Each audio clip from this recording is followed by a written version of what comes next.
it's Mia, and I'm here with a movie review on the film Elvis, directed by Baz Luhrmann.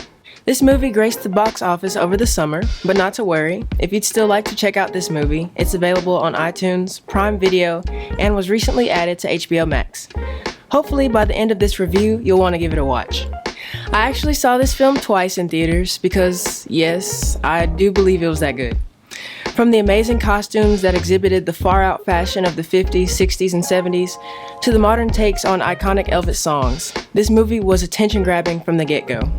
Elvis's story is honestly something I've never really investigated, but the narrative of his life was so hauntingly sensational, it led me on a deep rabbit hole of all things Elvis.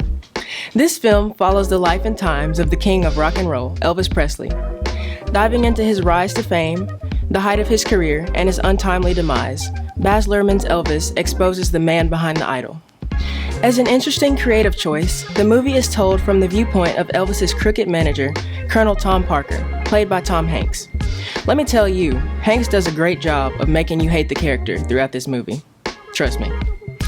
Although this creative choice does make the film feel like Elvis is only a character in the film, instead of the story being actually about him.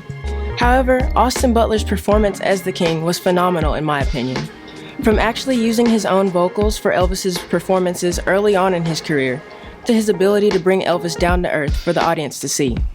Now, as a film about a real person with real events, I also have to consider the accuracy versus the creative liberties taken. For the most part, the movie stayed true to the historical facts of the Elvis story, and even the creative liberties taken were not so blatantly outrageous that you know that they're false. Everything that Baz Luhrmann adds to the movie was done to move the plot along. The things that were dramatized basically gave viewers the gist of big ideas in the film. All in all, this film gives lifelong Elvis fans a new perspective on the king, and it also attracts a new generation of fans through this bedazzled biopic. Of course, there's no way to condense this star's story into a single film, but I can confidently say that this 2.5-hour runtime condenses Elvis' story in a way that doesn't feel just overwhelming.